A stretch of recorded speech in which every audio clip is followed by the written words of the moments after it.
Joel, mute it's myself. funny. I always pronounced relay wrong. Um, pronounce it with a hard I at the end. Yeah. There is Sure you get that. there is like a oh, what they're called, like airport vending shop thing. I think they're called Hutchinson or something in the US. You know, where you can like buy the cushions and the magnets, like all of the touristy stuff, and like the adapters. And they're also called Relay. So like as a joke, we once posted on social media. These guys are trying to copy us. Like 20 minutes later, we got email, like basically their lawyers asking us if we don't remove Yeah. it, they're gonna sue. So we're gonna like, oh fuck. Oh But yeah, man. we're used to like a hard eye. Hi, welcome back, guys, to another episode of Rabbit Hole Stories. And today we have the amazing Ben Justman here. Ben, how has your day been so far? It's been great. I'm really psyched to get out of the Colorado winter, get some real sun, and see the grapes start growing again soon. What's the winter like in Colorado then? So we had a pretty mild winter this year, but I live in I'm at about 5,600 feet.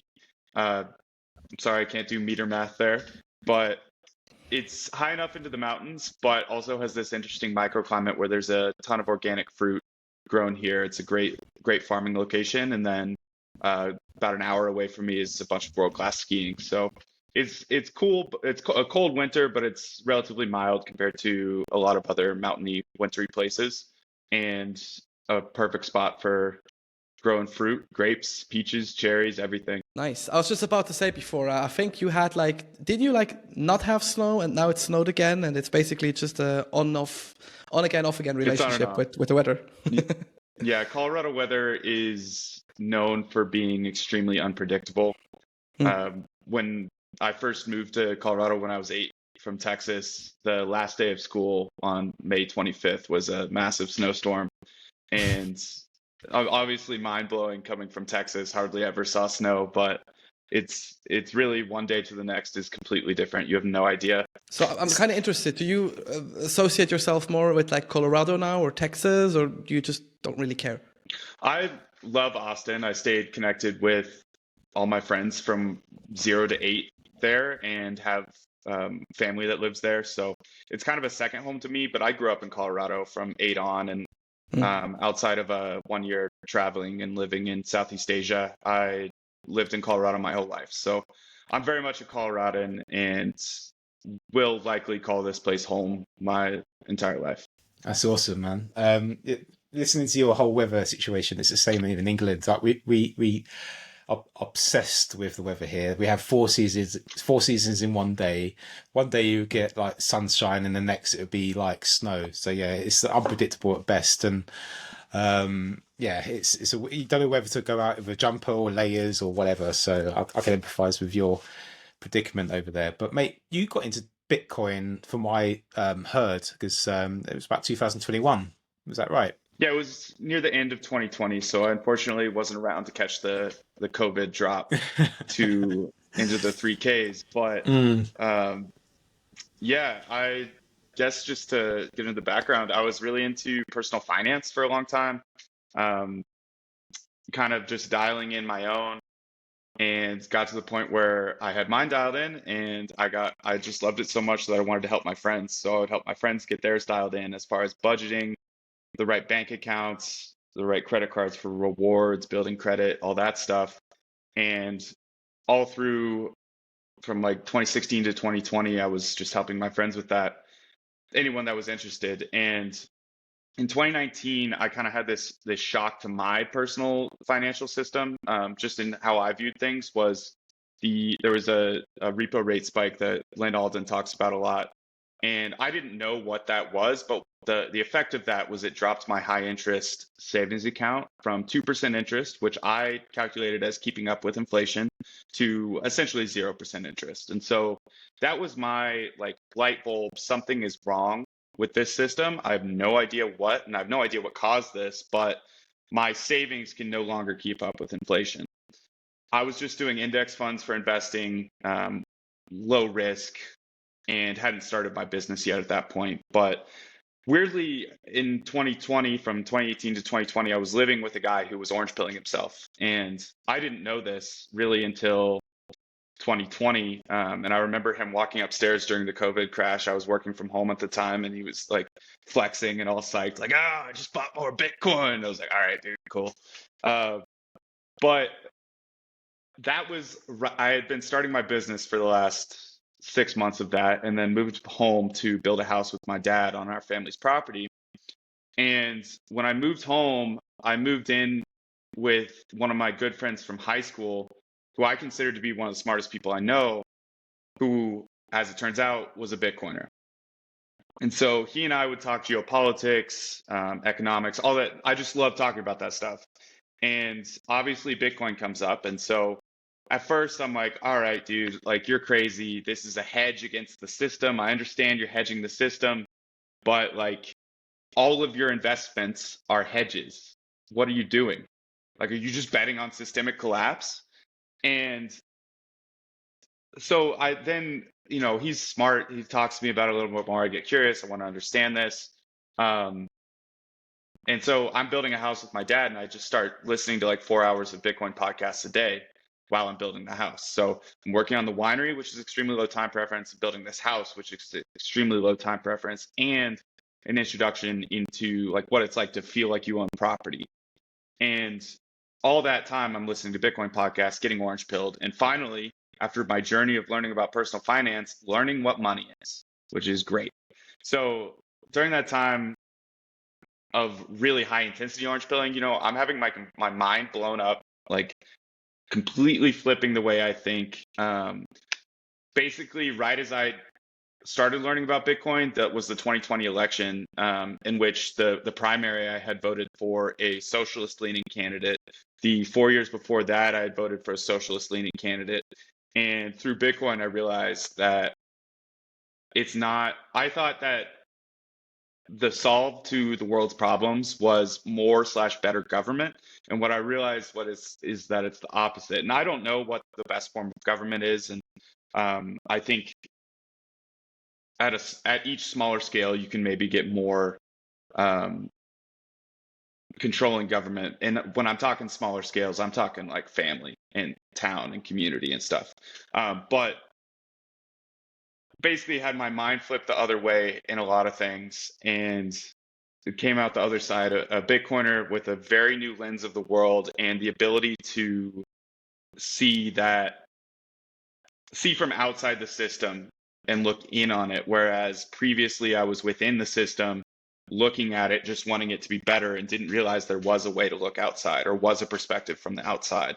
So it's changed my life in a lot of ways, but it's a little hard to separate from the experience of building a business, building a house. And I've connected at least the business and Bitcoin as more than a lot of people have. So there's a lot of overplay between wine and Bitcoin, it seems like, in my life. Nice. Would you consider yourself, because you said you leaned more towards the socialist candidate, I guess as a European, this would mean like more central left, because you Americans, the definition of socialism in America and in Europe is like vastly different. Over here, it's really the crazy people. Like, your socialists are not as crazy as ours. That has to be said.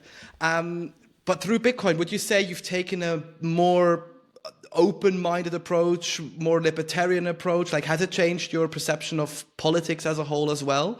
Or is it more or less still like, okay, I don't really choose them, I choose to vote with my money? I grew up in a left-leaning family, not socialism, but definitely a Democrat family, and a town that was in a small farming town that was extremely Republican. And so I got vilified for the way I saw the world growing up, and I'm pretty hard-headed, so I leaned into it and went to a super, like, even further left-leaning college, which a lot of colleges are. And so I was like accepted there, and I leaned more into it. And so it was just kind of caught up in that. But I came out more libertarian for sure. And my view of the world is like, politics in the world is, I don't know what the right politics are, but I just want to take the ability to print money out of politics, and then, we'll see where the chips land, because that's a major shift. But I always saw that the two sides were messed up. I was a little bit more sure about the Democrats being less messed up. and the Republicans being more messed up because that's the way I was raised, and didn't ever give that side a chance. Now I see they're both pretty messed up, and I think that was deep inside me. I kind of knew that, and so what Bitcoin gave me was words to the way I had already been thinking. So when I look back on the way I've changed, I see all these early seeds of, no, I thought this way, but I didn't have a way of framing it. I didn't have anyone else thinking this way. And I didn't really understand what it was at the root that was really pulling me in that direction. So I've always been a bit entrepreneurial, not liking authority figures, especially not being like told what to do. And therefore, like the libertarian side of me is like, yeah, dude, you were always here, but you just didn't really know that existed. And any libertarian politician is a bit of an oxymoron. So like, what great, I don't know how a libertarian politician is really gonna, like, there's so few libertarian politicians just because that idea is a bit of an oxymoron. So yes, I've shifted that way. Being in business, I think, shifts you that way. Getting older shifts you that way. And having something that you've earned and don't want to pay, like, I feel like taxes are stealing from you, pushes you that way. So Bitcoin was an accelerator. Starting the winery and running a business was an accelerator. But yeah, it was definitely a huge shift over the past 4 years in towards more libertarian thinking than I had previously been.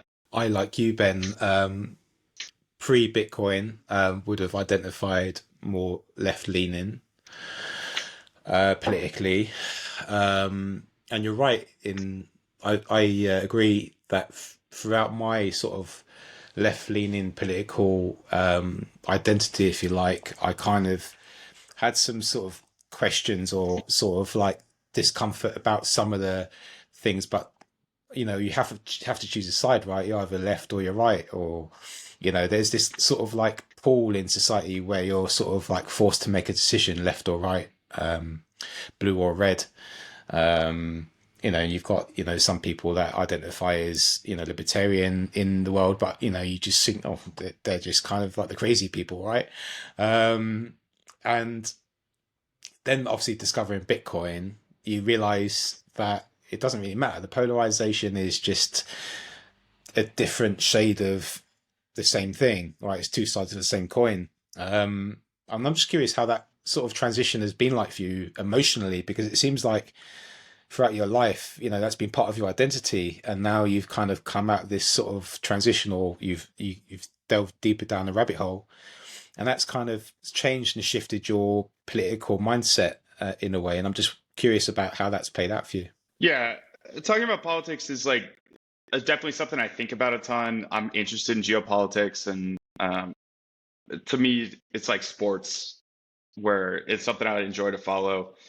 But at the same time, like, I got caught up in it for a little bit, but it's not my focus, and it was never my identity. Sure, I had a little bit of that, but I would never say that was the core. Things started changing for me before I got into Bitcoin, where I was extremely high time preference in the way I did athletics, and identified myself more as a really good skier more than anything. And then I started getting, when I was 18 through probably 22-ish, I started getting a ton of concussions. And that was my first like real moment of, no pun intended, hitting my head against the wall of who I was, who I wanted to be, and realizing that there was, yeah, I can have all the ego I want and be a really good skier, but there's no future for me in this. And I still, like, I'm someone who always wants to be improving generally, on the things that I really identify with. And I realized that I was hitting my head against the ceiling of what I could be as a skier. And obviously there's no future in that. I was not a professional skier by any means, but I identified it's that. So it got me to a point where I started taking more time before I hit things, and like, I'm not just going to send this and get hurt. But it also made me step back, and I built a ton of relationships through that. And so stepping back away from the intensity of it definitely hurt a lot of friendships, because that was the thing we did together. But then I started my business, and I found Bitcoin, and I moved home to a town of 2,000 away from the city where I'd been living with a bunch of college friends. And all of those things were extremely isolating in a lot of ways. Moving away from them is obvious. And then the business is something that just requires so much work that there's things you have to sacrifice in order to have success there, especially when it's so stressful that you're going through the startup time. And the startup time with a winery for what I was doing was 2-3 years. I mean, I started the winery that didn't have anything to sell for 2 years, was working a full-time job and starting the winery on the side. So I didn't really have time to build relationships. And then you add on Bitcoin on top of that, and I'm a bit of a pariah. You know, I went really all in. I was yelling Bitcoin. And that's I've come to the point in like quote unquote orange pilling where it's like, look, if my friends know I'm into Bitcoin and I just want them to come to me when they're ready. I'm not going to convince them. I want them to come to me so I can set them up on a good Bitcoin only app. Don't get distracted, just buy and hold. But yeah, it was all extremely isolating. It's hurt a bunch of relationships, and like I've changed. I want different relationships after this period. I can attribute a lot of that to Bitcoin in the way that it helped me understand a lot of the thought process changes that I was going through, learning to think in first principles. I'd never heard of the term low time preference and realized that that's where I was thinking. And it kind of gave me a time frame to think about like, all right, I'm putting in all this effort. I'm taking no profits from the winery because anything that I potentially can possibly and probably too much take out of the winery and put into Bitcoin, I'm doing. And so I'm like living extremely broke and the business hasn't taken off yet. I know this is going to come to an end because I'm bullish on Bitcoin scaling up, but also like that kind of gave me a time frame of like in 4 years, I'm going to be feeling a lot better. I just got to keep going. I know this is going to work. And if the winery doesn't work, I know Bitcoin will. And unfortunately, if Bitcoin doesn't work, I'm screwed anyway, because I think I'll fix the money, fix the world is not just a meme to me. And Bitcoin gave me kind of hope. It gave me a light at the end of the tunnel. I didn't know when the winery was going to start paying off. And things really started taking off about 8 months ago, but it's still like, there's so much built up almost like time debt in the winery system that I've got 3 years of inventory sitting in the winery that I paid for, produced, and everything. And if I could sell that, I would be set. I would be like feeling great. But it's a slow process to build brand, to build quality, and the wine has to age. So it's all this low time preference game. It's cost me a lot of short-term relationships, both in my focus and just in my mindset and shifting. And it's been an incredibly hard journey, like no question. But there's such a bright light at the end of the tunnel in both things that it's made me so psyched to kind of see where things go, both in relationships, family, business, Bitcoin, the world, in all these things moving forward, that I've never been more optimistic. Yeah, I think really that sentence, Bitcoin changes you. It doesn't have to be, a philosophical statement like, oh, I'm going to change the world, or like, I'm going to build the best wallet on planet Earth. But it really changes your thinking about what you value in life. And I sort of had a similar experience. So I used to be a big party animal back in the days, going out till like 4 or 5 a.m. And occasionally it might happen if like it's a birthday of a friend and, you stay around and you meet old town friends. But you really, at this point, I just want a boring life. Like I want to be done by like, 8 p.m.-ish with my work and the side hustle stuff. I want to either enjoy a good glass of wine. We'll get into that in a few seconds.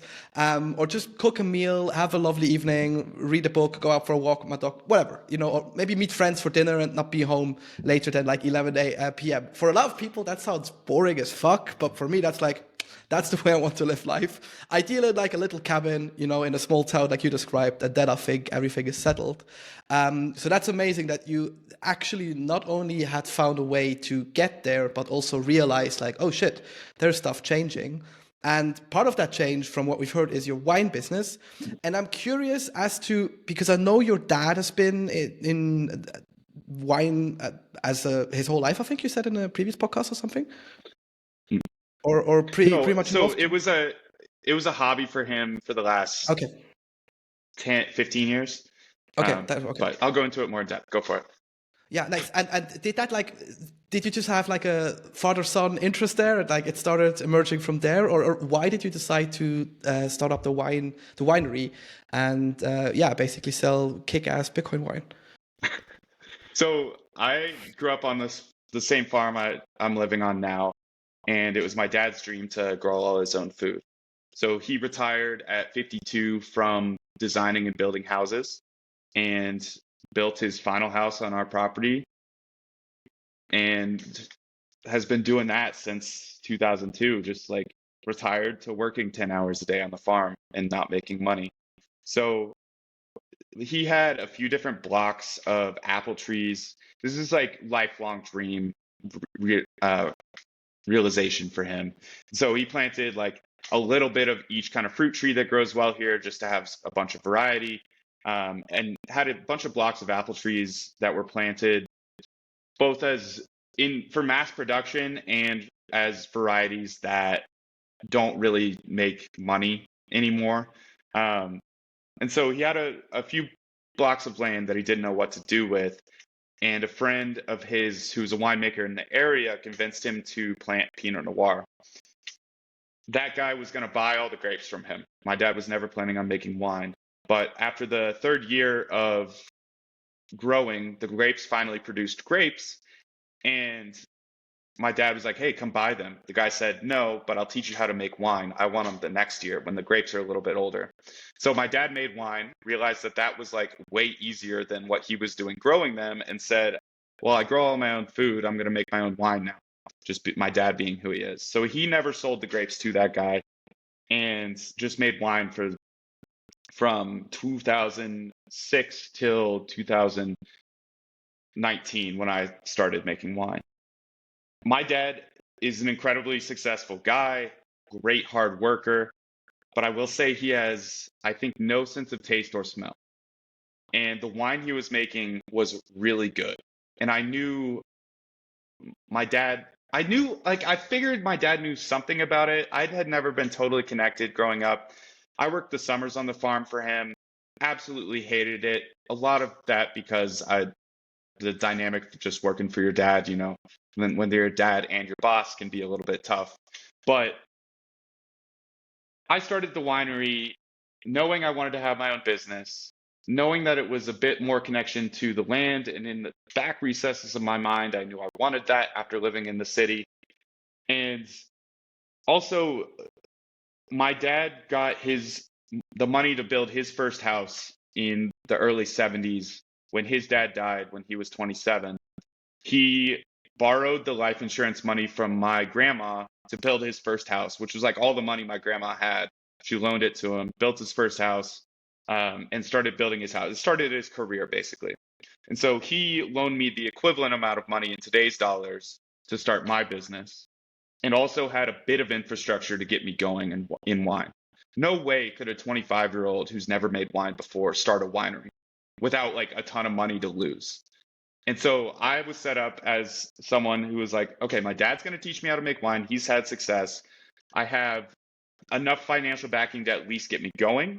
If I fail, I learned something. This is what I want to do. I need a committing thing. And so I am working my full-time job, still living in Denver, the city about 5 hours west of here, and commuting 5 hours to come back and make wine and get the winery going, knowing full well that it's going to be 2 years before I sell any wine.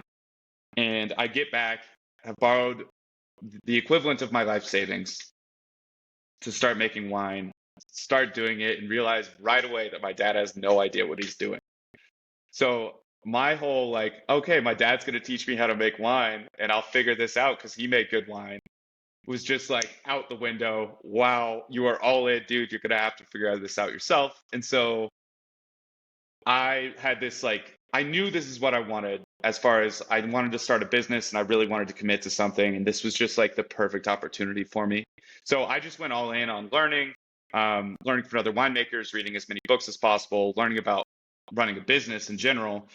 And the benefit of having 2 years to make the wine before I start selling it was that I could figure out how to run a business in those 2 years. I could learn the entire time and be able to like quote unquote hit the ground running when I was actually ready to sell wine. That first year I had a bunch of wine go bad, probably at current prices, the equivalent of about $100,000 of wine go bad, which is I mean, ridiculous. I just didn't know that right away. So I kept going. And the next year, I did everything right. I didn't have any wine go bad. And I've just been improving quality every year since.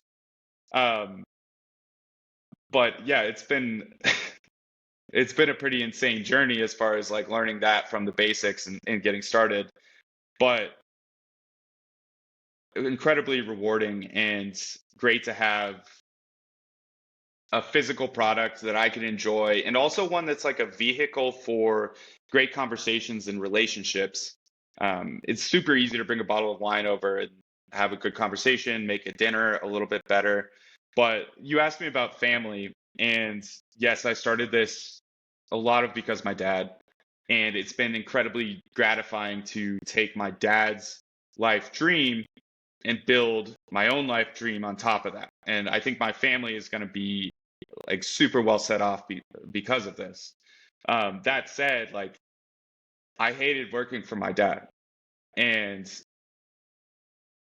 I could never do that again. And so the relationship is that he is my grape grower. I buy the grapes from him, and I owe him a ton of money. So it's a little bit more complicated, but he's not in the business in any way. But I also know that he's 75 years old, and I'm going to have to take over the grape growing process at some point. I can't be stretched too thin. I have to run a business. So basically, I have to run the business successfully enough, make enough money. Maybe it's Bitcoin pumping, whatever it is. I have to be successful enough financially to be able to afford to hire someone to run the vineyard long term, because like I said, it's my dad's land. It's what he loves, but he's 76 years old. And so that's really the time pressure for me. Mate, that's an amazing story. And mate, talk about proof of work for a start, and being thrown literally in the deep end, you know, and just sort of like had to sort of try and find a way to keep your head above water and sort of learn to swim quickly. And I suppose it leans into a little bit about being a sovereign individual, and it kind of teaches you personal responsibility. You know, look at being your own bank and things, and you have to sort of really think about these things that you've never really had to ever think about before, because it's kind of something you take for granted, right? And money is kept from you, it's obscure, and it just exists in the world. And you know, so it kind of all leads into that as well. So I can see like through a Bitcoiner's lens, how that might lean into Bitcoin. I don't know if you've got any comments about what I just said, but I've got a question that moves on to something else. But I'll just give you the opportunity to say anything if you want to before I ask it. I think that a lot of the sovereign individual stuff is about taking responsibility for who you are, your actions, and the consequences of everything. And Bitcoin is a great rabbit hole in understanding that, because you learn to think from first principles, and you learn to look at the things you do and recognize the results of those actions. And also, I mean, like for me, I thought long term, but I was able to get the verbiage to really understand what I was thinking long term, and put more emphasis on that. But also, it gave me super, like I was always bullish on myself being successful and everything, but what Bitcoin did is it was like, no, you're going to be successful, dude. Like there's not even a question about it if you can just hold Bitcoin. So you better get yourself in a position where, not that my health was bad or it was horrible or anything like that, but be in a position where when you're older, you're going to be able in good health, and you're going to be able to enjoy it and build the things that you want to build correctly. So because you'll have a lot of them when you're older. So the business was a lot more eye-opening for me in terms of personal responsibility, because there was so much more on my shoulders than just buying Bitcoin and holding it. Granted, watching my net worth drop by 80% was definitely like a lot of weight on my shoulders, but it's the choices I made. And so a lot of, just like wine, just like Bitcoin, a lot of like learning by fire and intense negative drawbacks early. But I think that builds a stronger foundation going forward, because you recognize your mistakes, you make those mistakes early, without so much capital or time or whatever investment. You're able to hold on and learn from them and grow going forward. Yeah, totally. Yeah, that's super interesting. And thanks for that perspective. But my question is, how much does fiat fuckery and the fiat environment interfere with farming? And what kind of obstacles do you have to sort of overcome with sort of regulation and the industry itself? And do you have any issues with different sort of states with their laws and money? Let me get a sense of what the fiat world is, farming is like in the fiat world. Mhm. So I don't think that there's what I'm dealing with as far as farming goes. There's not a ton of um, fuckery that I deal with, um, because the farming that I deal with, I take the grapes right away. I don't pay for an organic certification. I don't pay for a biodynamic certification, even though I could, just because my instincts are so anti-bureaucracy that I don't really want to deal with them paying them to come inspect my land that I know is good and adhere to their standards of perfection and also paperwork. So I basically, I to get around that, I just take a direct approach with my audience, my customers, and try and have as much connection as possible. Be as upfront as possible that my wine is not certified organic. No, but you're also going to drink this and you're going to feel better than you've ever felt because there's no chemical additives in this. And also, organic wine, great. The grapes were organic. Most of the additives come after the grapes are picked in the wine room. They don't have to tell you about any of that. So the farming side for me, not that crazy, but large scale farming in the United States, there's so much going on where, I mean, there's all the subsidies that make people grow things that are not actually profitable in super high time preference ways that degrade the soil to a point where their kids might not even ever be able to farm on that. The load is decreasing. And I mean, the reason I was able to grow up on this farm is because the guy who owned it before he was 75. Wow, it's crazy. My dad's age when we bought it. He was such an old timer, and he was absolutely broke. He had like a great piece of land, grew great fruit, but 65 acres is small time when it comes to being able to afford or being able to like be a player in the market, where there's this middle ground in a lot of agriculture businesses that is completely unsustainable.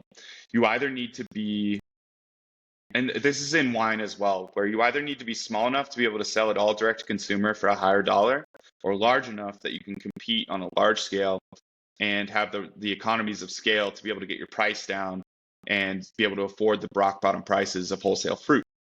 And so this guy was kind of in the middle of things and was also during a transition period, I think, where that model, his middle ground model, was kind of dying. And he retired, he sold the land, got his payday, made some money, but like that guy was a genius and a great fruit farmer and had been doing it his entire life, and he couldn't succeed. And there's a reason that the average farmer is like 60 years old in the United States. And so much of that is that the kids don't see the future in it.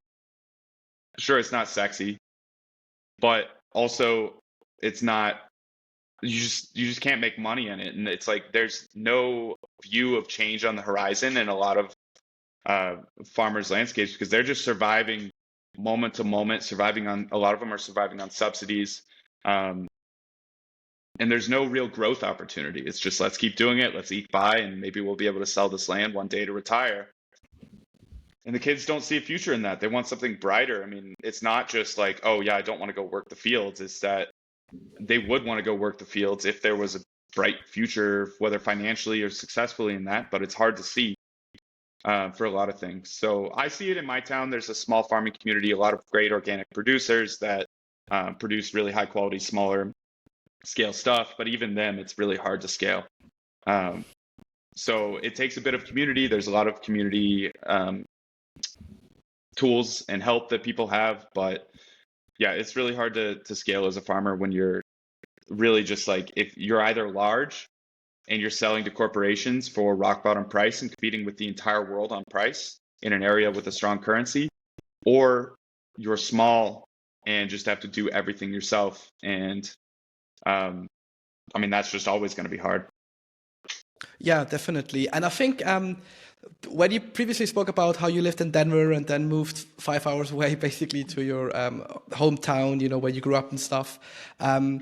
I think when I currently speak to a lot of Bitcoiners, I think we're similar in age, Ben, like mid to Mhm. late 20s.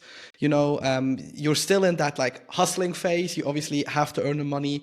You have to earn as much Bitcoin as you can, ideally, and like stack as much as you can for the future. But then you also start thinking to, okay, if my time horizon is that low, like it doesn't really matter what's going to happen in the next, let's say, 15, 20 years, because I know I've got my Bitcoin, I've got my plans figured out. You slowly move into this thing, like you said in the beginning, do I really need to live like in this huge conglomerate of like a city? Can I move within like my family's boundaries or like the community I grew up in? And you kind of head back to your roots. And I think it shows on like your X feed, for example, if you like go to the farmer's market. And for me, like my weekends usually is like Saturday, get up, go to the farmer's market to buy your groceries from local people, because there's always more passion. There's always funny conversations in there. And really, people appreciate the crops they're growing or like the product they're delivering. And therefore, you also want to support. I fully do this because I've discovered Bitcoin. Before Bitcoin, like I didn't really care about this stuff. I'll go to the supermarket and stuff. But do you think that like more and more people, once they discover Bitcoin and realize what a low time preference actually is, will they sort of move back to this thing? Is like living in small communities becoming the next big thing? Or do you just think it's maybe one of these special Bitcoiner things that we all share? I think low time preference plays a role in that, but the thing that I would point to is the hope versus nihilistic approach to the future, where what's the point of living low time preference if you don't think the future is going to be good? And so many people are caught up, one, on the fiat hamster wheel of never being able to afford what they want to do, and two, looking at the world, seeing the worsening geopolitical situation, looking at war, looking at famine, looking at climate change, and they're just like, what? Why would I care about what I put in my body or how I work out? They do a little bit, and you're not gonna quite get someone to admit that they don't, but they don't care to the extent that they would if they were extremely hopeful about the future. And so if you are fired up about your life in 30 years, which I am, you're going to really put a lot of effort in now to make sure that that life is great. And there's hustling, there's trying to get ahead, there's working hard and working out and eating right. But coming back to the core of that is why. And the why for so many people just isn't there. Why would I do this? Sure, yeah, I want to like look good and get a hot wife and whatever, or I want to have money and get a sweet car or whatever. But it's like for the deep down, like if you go into the core of people, they're not optimistic about the future and therefore are not motivated to really invest in their. They're not really looking to invest in the long term. Yeah, I'm just remembering back to myself pre-Bitcoin, and you just kind of surrender yourself to the system, right? It is what it is. You just have to get your head down, survive, pay the bills. Oh shit, the gas and electricity is going up again this year, and it's going to be a bit tighter than like I'm used to, and then you just have to sort of like really fixate on working, as hard as you can to just keep your head above water. And the low time preference thing is just something I was never really able to ever entertain because I just didn't think I had the sort of time. I had other priorities. I just needed to fucking work and work and work and pay and pay and pay. And I think, yeah, it's a little bit of a sad existence, really, when I look back at it. So it would be nice to sort of like romanticize that when people start to wake up to Bitcoin, that can really sort of have a positive impact on them and the wider society. Anyway, that's just me rambling through my thought process here. But yeah, these are the thoughts that you've provoked, and sometimes I sort of dwell on through a Bitcoin lens. But towards the end of the show, Ben, you've heard the phrase "all roads lead back to Bitcoin." Surely you can't be a Bitcoiner if you haven't heard that phrase. That fact that all roads lead back to Bitcoin. And we thought it'd be a good idea in this show to give each of our guests the "all roads lead back to Bitcoin" challenge. So I'm going to give you a word or phrase, and you're going to somehow try and relate that back to Bitcoin. And me and Joel were low-key texting in the background trying to decide what word we're going to give you. And we've come up with the word mullet. How does mullet lead back to Bitcoin, Ben? Yeah, so it comes down to low time preference, where when, let's see, I grew my hair out in college, at the end of college, and I kept putting off getting it cut, but I always said I would get a mullet. When I have long hair, whenever I cut this, I'm gonna get a mullet.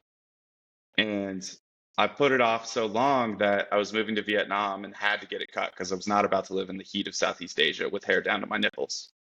So I put it off so long that I had to make this time preference decision to just go cut it all off all at once. And I always felt like I missed my opportunity there and never thought I would grow my hair out again. But then when the government shut everything down for COVID, my barber was shut down. And what started off as like a 1 month shutdown of barbers turned into, well, guess I'm growing my hair out again. And this time I had long hair. I discovered Bitcoin, and I realized that I needed to take the low time preference approach and get my hair cut into a mullet. And so I did. And it happened to be, this is the serendipity of living on a Bitcoin standard and taking low time preference things, is that things just tend to work out. And I got my hair cut into a mullet the same week that I had to get my passport picture taken. So now for the next Perfect. 10 years, I'm living on a mullet standard on my passport. I like it. We have like the Bitcoin standard, and then we have like substandards emerging, with like the mullet standard, probably a wine standard, if people are more curious. My brother actually has one now as well, and I didn't see him like half a year now, and I have to say it did take some while to get used to. Like if you sit in front of him, you go like, okay, like I see the short stuff, but like the weird stuff hanging at the back. But yeah, it kind of suits him. Hold So on, Joel. I guess we need Hold more on. mullet. Let's address your haircut. What are we calling your haircut? What is that? It's just fluff wherever it's going. So I can't grow long hair. It just starts crumbling to any place. I mean, at least I have I'm just hair. head hair envious myself.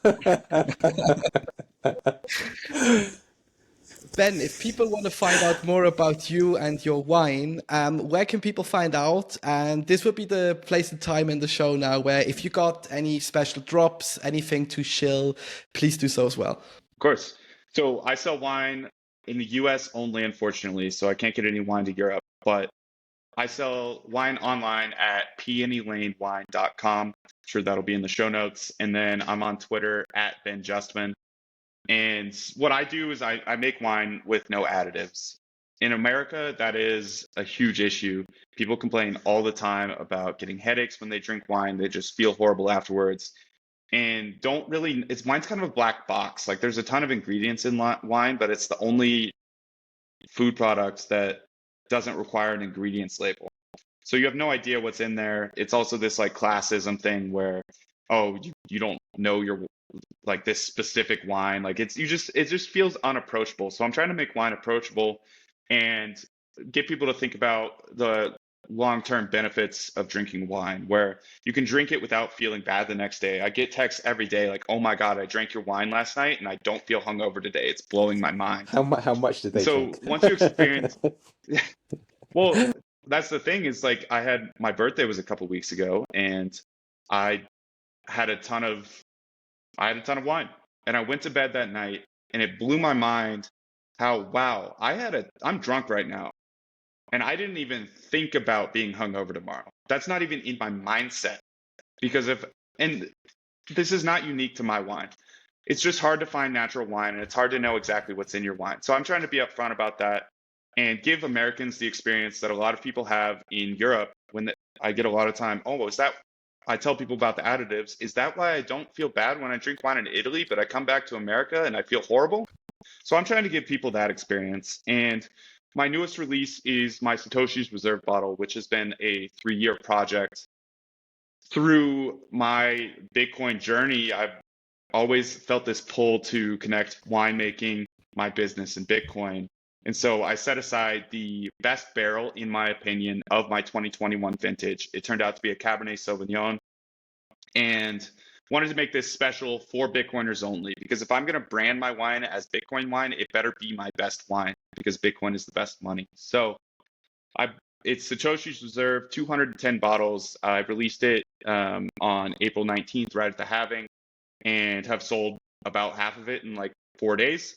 So it's going really quick, but if you can get yourself a bottle, I think it's a great celebratory bottle to open up, whether you have a fiat price prediction celebration like 100,000 or $1 million, or it'll age gracefully into the next halving. So it's been incredibly awesome putting my wine out to Bitcoiners, having low time preference people experience low time preference wine.